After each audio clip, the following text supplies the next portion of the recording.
after that homestand or the home Yeah. back-to-back, you talked about showing more ability. Were you pretty pleased with how the guys responded in these 2 road games? Yeah, just the areas we talked about, I thought we got better at. Obviously, pockets of the trip, we did some really actually the chunk of it, I thought we did some good things. Obviously, the first period in Nashville wasn't a good period for us, but we were resilient. Which is that's important to build culture.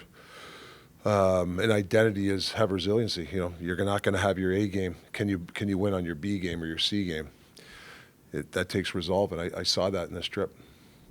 You kind of referred to it a little bit yesterday too, but you did a really good job at keeping Nashville on the perimeter, even though they had a lot of time in your end zone. Yeah. And then you talked also about closing on guys Yeah. too. Was that something that you felt started to come in and click a little bit as that game went along? Yeah, no, there's kind of a sweet spot we're trying to find where, sometimes you're out there and containment's good, right? You want to protect the middle, give them the outside. I know it looks bad, the optics look bad, but we're okay, right? We're not running around.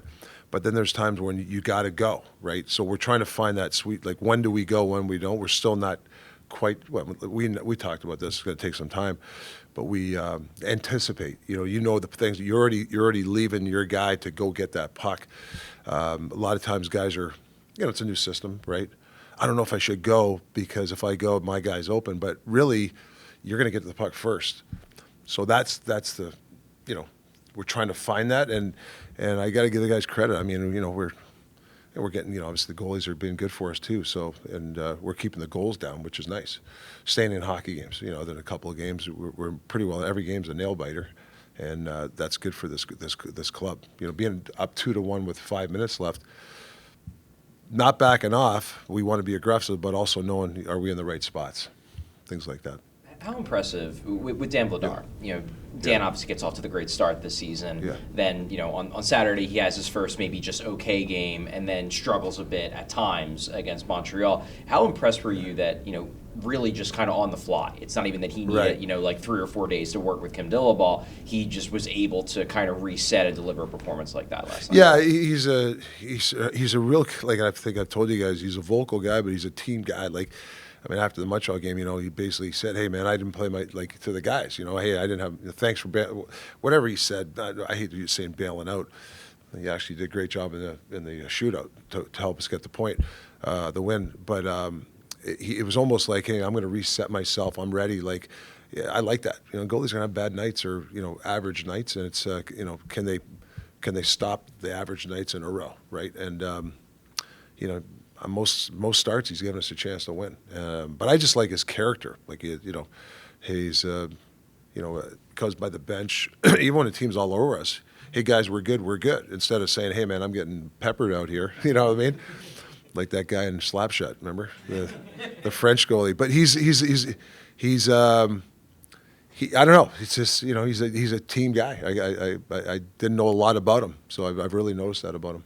Just following up on the goalie situation, you guys activated Sam. Yeah. He backed up, but you still have Kolosov here. I guess what's the plan there? Is Coley going to stick around for a long time? Is this just insurance in case Sam? I think Coley got. I think on paper he's gone down.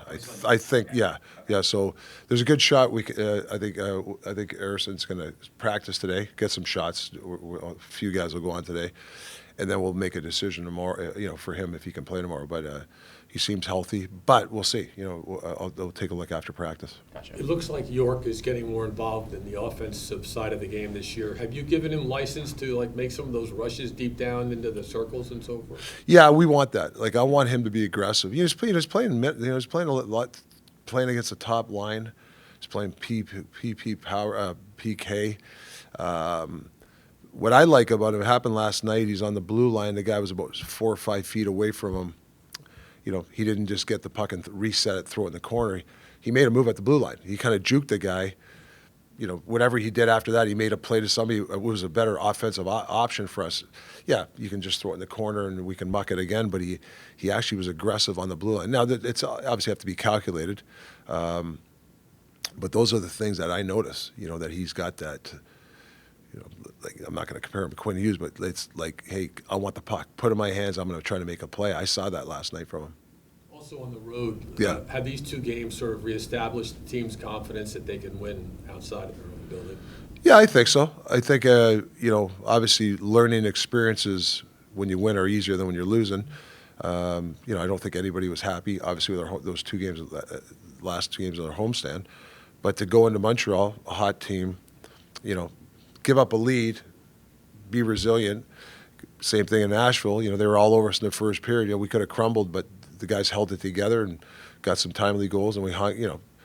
Devo, great face-off at the end. Yorkie, and then we get it out and we score that goal. Those are good moments when there's pressure hits your team. So that's what I like, is us, not wilting if things don't go our way. Rick, earlier this week, and this is with regards to the offense and Yeah. the shots issue from Yeah. earlier in the year. Yeah. Travis and I mentioned earlier this week that under Torts in the offensive zone, they just kind of went by instinct. Right. And with the new coaching staff, you guys are actually giving them reads and certain things to do. Is that mostly focused on like the idea that you're pushing of you want the guys to be more connected, or is it specifically like go to certain areas, things like that? Yeah, it's you got to be careful of teaching too much offense, too many plays. But there's concept. We have a balanced offense. I call it balanced offense. I like the piston offense. I like people replacing each other down low. That's to confuse other teams. Now, saying that, we got a habit of holding the puck too long. When we've had the numerous situations when you have the puck in the middle of the ice. That's when you want to deliver the puck. A lot of maybe they're misconstruing. Not lately though. I think we've been trying to get more shots on net, where a guy has a play right in the middle and he passes to the flank on the side. Now they sometimes we do have a couple plays. If we hit the flank, we want to do something. I don't want to bore you guys, but we have these plays that you want to do if the guy has the flank. Maybe they're thinking the flank the whole time instead of shooting it. So we gotta, as a coach, I gotta be careful. Do I want puck possession? Yeah. Do I like giving the puck up? Like, guy goes down the wing, just throwing a shot on net to give the other team the puck makes no sense to me. So we're trying to find the sweet spot, and it's on me to continue to teach these guys when and when not to. But we do have to get more shots, especially in the middle of the ice. How long, just real Yeah. quick, you've obviously coached a bunch of times as a head coach in the NHL. How long, in your experience, does it usually take for a team to fully Yeah. grasp your system? Like, we talking like 20 games, 40 games, a full year, 10 games? That's a good question. I think it's depends on the team and the players. I was lucky when I went to Vancouver. I took over halfway through, 30, 40 games left. That was kind of my training camp. And then we went to train. We had that, had 120 points that year, or 110 points that year. Had a great year. Think if I never had that, those 30 games before, I don't know if we would have had, because we did change a lot of stuff there. The PK was last, and we turned it around. Our defense we went from high to 6. There's things that we're trying to accomplish. It's going to take some time. But the exact number or months, I don't know. That's a great question. I'd like to be it tomorrow, but it's most likely it's going to take some time. But I do see improvement. There's 3 or 4 guys for me that 2-3 weeks ago in our own end they were lost. Now you're seeing them. Oh man, they're starting to get it. Now there's still moments where they get out of sorts, but that's going to take some time, and that's going to take these pressure games to continue to get good habits. You had success with these restructured lines because of the Forster injury, among other things. Do you going to play it by ear here after tomorrow's game to see, would you go back to the Canes line again, or are you going to just sort of watch and see what? Yeah, it's a great question. When it comes to me, we're going to have to talk to staff and how do we put the puzzle together. But a guy like Bobby, putting him with Meach there a little bit, he's kind of buzzing around there, and I think Meach can kind of fall, see what he does, and it seems like maybe they have some chemistry. I don't know if you keep them together. I know these are some things that we'll see, how these games come. It's a great question, because that is a good line, and then do you split it up if the other lines are going well? Obviously the Dvorak, Zegras, and Tip line has been pretty good for us. So, but that doesn't mean we can't change. I just don't want to get in a habit of just changing all the time. I got to get some kind of chemistry. That's why you try to keep pairs together, the old Scotty Bowman way, which I kind of agree with. The nail biters, I imagine Yeah. as a coach, it's tough to watch at times, but at the same time, are you okay with seeing this early where some guys are maybe learning in these environments? Yeah, I mean, well, yeah, I mean these are like these are games are 1-goal games. A bad penalty or a bad this or something, or we're looking the other side. Like, can we make a play? Like there's a pressure situation where can this guy make this play for the next play? And that's another thing we're learning to get better at. Just because you're up a goal, you get the puck, and you just dump the puck in. Like, we don't want that. If there's 4 guys on you, yeah, you want to get it deep. But if there's a situation to make a play, the risk reward, yeah, go for it. That's where we're trying to. That's the pressure situation where you want guys to make plays, where he makes just a great play to somebody and then all of a sudden you score a goal. Like that, those are the big ones for us. Rick, you've been pretty open, and obviously It's early. He's only played a few games with Emil Andre that you're like, I need to get him more ice time. I need to find ways. I guess as a coach, and this maybe goes back to how you work with your assistants on the bench. Yeah. How do you try to get a guy more ice time when he's further down the lineup? How do you go about doing it? Is that a conversation you have pregame with your coach, or you try to keep it in the back of your head on the bench? Well, I'm lucky that Todd's been a head coach before. He's got a lot of experience. He's got a great pedigree with defensemen that he's really, the Latangs, Carlson. I mean, these guys are great players, but I think he's really helped them. Niskanen, Goligoski, all those guys, he's really done a good job. Look at Yorkie this year and Drysdale. I think they've upped their game from last year. So I think we've had this discussion. I talked to Todd the other day and I said, we got to get some more minutes for Emil. We got to get him out there. And then all of a sudden it's like we get 2 penalties in the third, right? You're defending. There's some big guys on the ice, and you're thinking. Hey.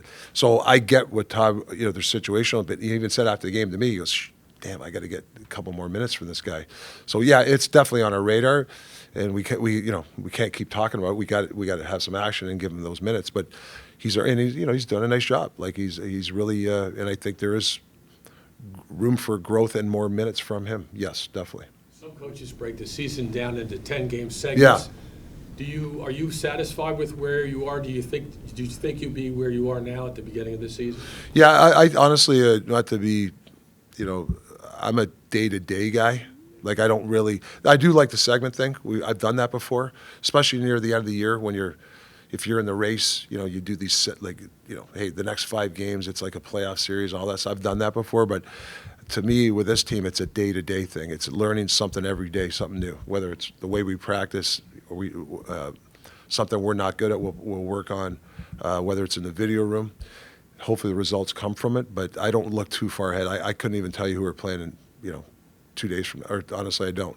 I'm just thinking about Ottawa, and then I'm thinking about after, when do we give them a day off, how we're going to practice next week because we have 3 days off. Like, these are the things I think about. So it's more than day-to-day, but it's a short-term kind of thing for me. With the PK, which obviously has been outstanding. Yeah. How much autonomy do you give Todd, who has, of course, he's been a head coach to kind of run things the way he wants to do it? Some coaches prefer more strong side pressure, sure, or whatever the case might be. But there's obviously the trust factor there. So is that basically Todd's to take and run with, or are you going to weigh in? Well, Todd did power play in Pittsburgh. He hasn't done PK in a while. So how it works is, I've had in Arizona and Vancouver. I'm a PK guy per se. I have certain things that I want, but there's some creativity that I give to Todd. So he knows how I want. We're an aggressive diamond, or you play a box, or other. That comes usually from the head coach. Maybe not sometimes, but for me, I give him, this is what we want, and now he's like, okay, how do I make it work even better? I'm lucky to have him because he's taken the system, that the my PK system, and it's tweaked here and there. So I give him a lot of credit, and his pre-scouts and the way he teaches, like his presentation to the players is outstanding. Like he's really good at teaching a player, and I understand the looks that they want and what we want to do. He's outstanding. Some coaches have a tough time with that. He's outstanding. So I give him a lot of credit.